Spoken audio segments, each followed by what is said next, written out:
KF-21 전투기가 20차 비행을 완료시킨 가운데 대한민국이라는 나라가 고작 8년도 안 돼서 미국의 F-35 전투기에 버금가는 최신형 전투기를 개발하는 건 록히드 마틴 기술진들 입장에서 가능성이 전혀 없을 것이라고 하나같이 입을 모았던 적이 있었습니다. 이 발언은 2016년 당시 우리나라를 상대로 레이더와 항전 장비 등 4대 핵심 기술 이전을 일방적으로 거부하며 미국의 록히드 마틴 기술진들이 기술 이전 반대에 대해 인터뷰하며 발언한 내용 중 하나입니다. 그들의 주장은 즉슨 대한민국이라는 나라가 4.5세대급 전투기를 개발하는 건 정말로 무리일 테니 미국의 전투기 기술 유출을 우려해 4대 핵심 장비 이전을 거부하는 방식도 정당하다는 것이 그들의 일관된 주장이었죠. 어떻게 보면 한국인 기술자들을 무시하는 괘씸한 발언이지만 록히드 마틴의 발언에 속뜻은 따로 있는데요. 이번 KF-21 전투기의 20차 비행 완료를 보듯 그만큼 우리나라의 기술적 잠재성을 미국인 기술자들이 경계할 정도로 두려워했다는 것을 보여주는 확실한 증거입니다. 그런데 이 발언 이전부터 미국의 방산기업 록히드 마틴은 우리나라가 행하는 KF-21 전투기 개발을 굉장히 못마땅하게 여겼는데요. 당시만 하더라도 한국은 F-16 전투기와 F-15 이글 등 동아시아에서 일본과 함께 미국산 전투기를 구매해서 운용하는 값비싼 고객 중 하나로 평가받았었습니다. 그런데 그러한 한국이 단 10년 만에 갑자기 미국산 전투기를 구매하지 않고 독자적인 KF-21 전투기를 개발해 무기 수입 종속국을 탈피하기 시작한 것인데요. 현재 보람의 전투기는 1호기와 2호기를 출시한 지 무려 3개월 만에 3호기와 4호기, 5호기를 추가적으로 전 세계에 공개한 이후 21차 비행 전 6호기와 7호기 그리고 복좌형 형태인 8호기와 9호기의 조립 완료를 눈앞에 두고 있습니다. 이 중에서도 매우 흥미로운 점은 조립 완료 형태의 KF-21 전투기의 부품 국산화율인데요. 1호기는 85%로 국산화가 측정되었지만 8호기부터 90% 이상의 국산화율을 기록하여 사실상 2030년까지 국산화를 100% 완료하기 위해 개발 중인 쌍발 터보팬 엔진을 제외한 모든 부품을 한국에서 직접 생산하게 되는 형태가 비로소 성공한 것입니다.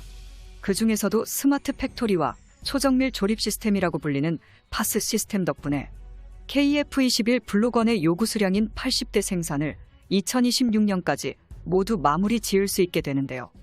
한국형 스마트 팩토리는 세계 최초, 파스 시스템은 미국에 이어서 한국이 두 번째로 실시하는 조립 형태 기술로 무인 로봇의 도움을 통해 생산 과정을 최적화함으로써 구형 설비 대비 전투기 생산량을 3배 이상 증가시킬 수 있다는 연구 결과가 나왔습니다. 이처럼 스마트 팩토리 구축으로 인해 기존에 예상했던 것보다 6년이라 빠른 속도로 보람의 생산 라인 증설이 가속화되고 있습니다. 이러한 상황에 대하여 중국과 일본은 물론 기분이 좋지 않은 기업이 또 하나 있는데요. KF-21 전투기로 인해 미국의 방산기업인 록히드 마틴은 전투기를 구입해주는 소중한 국가를 잃은 것도 모자라서 미국산 무기에 종속되어 있었던 대한민국이 KF-21 전투기라는 강력한 플랫폼 체계를 독자적으로 구축해 해외 수출 시장에서까지 경쟁해야 하는 것을 매우 못마땅하게 여기는 것이죠. 그런데 7월 대한민국의 노력으로 개발한 KF-21 전투기의 형태가 활주로에서 공개되자 전 세계인들은 이목과 관심이 집중되었는데요. 해외 군사 커뮤니티들 사이에서는 한국의 KF-21이 몇 세대 전투기인지에 대한 논쟁이 뜨겁게 진행되었고 미국산 전투기들과 견주어 보았을 때 나무랄 곳이 없는 세계 최고의 전투기라고 평가했습니다. 그 중에서도 한국의 KF-21이 미국 록히드 마틴에서 제작한 F-22 랩터와 외형적으로 아주 비슷하다는 이야기가 많았는데 실제로 KF-21 전투기 크기는 F-22 랩터와 비교했을 때 약간 작은 수준으로 F-35보다 거대하며 쌍발 엔진을 탑재하고 무장 탑재량은 더 많은 전투기로 알려졌습니다.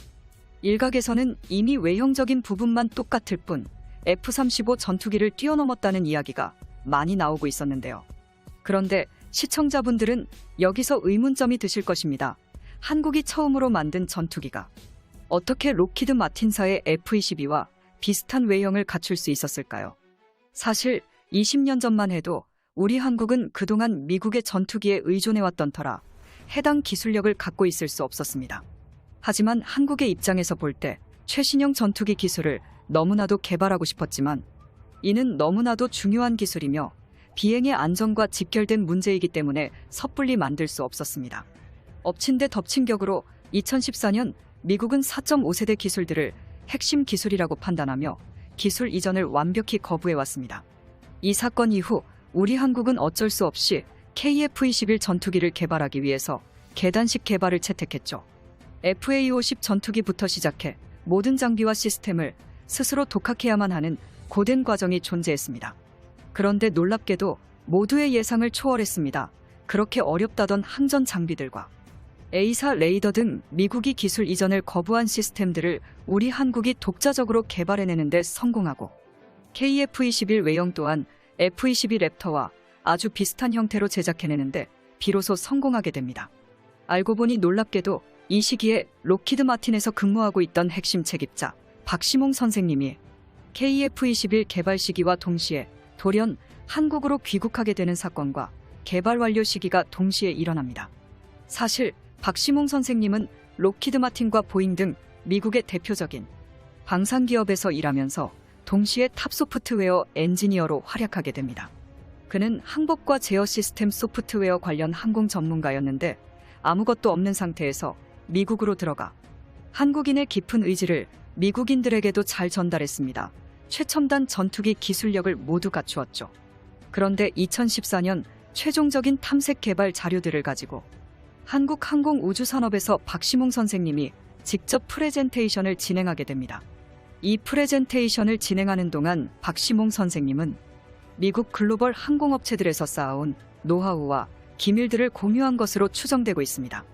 이를 기점으로 2015년 한국항공우주산업과 KF-21을 만들겠다고 계약을 맺고 2011년 한국이 손수 제작한 전투기 보라매를 전 세계에 공개해버리게 됩니다. 충격적인 점은 이 시기와 우리 한국의 KF-21 개발 일정과 더불어 박시몽의 국내 동선이 놀랍게도 굉장히 딱 맞아떨어지고 있습니다. 박시몽 선생님은 F-22 전투기 랩터의 항법 시스템과 소프트웨어 개발을 총괄했는데요. 이것이 뜻하는 건 F-22 소프트웨어 개발 분야에서 가장 컨트롤 센터였다는 이야기인데요. 사실상 F-22의 내부적인 개발은 그의 머릿속에서 나왔다고 할 정도로 해당 전투기를 개발하는 데 많은 기여를 해왔습니다. KF-21 전투기 블록 1이 개발된 시점부터 블록 2와 3까지 스텔스를 갖춘 전투기에 더 높은 기술력을 대한민국도 보유할 수 있게 되었죠. 이런 정황들로 보았을 때 박시몽 선생님은 우리 한국이 만들까 말까 고민해왔던 전투기 사업을 진정으로 추진할 수 있게 도와줬으며 만들 수 없었던 시스템들을 만들 수 있게 도와준 아주 대단한 위인이라고 볼 수 있겠군요. 영상을 시청해주셔서 감사합니다. 여기까지 대구구려제국이었습니다. 감사합니다.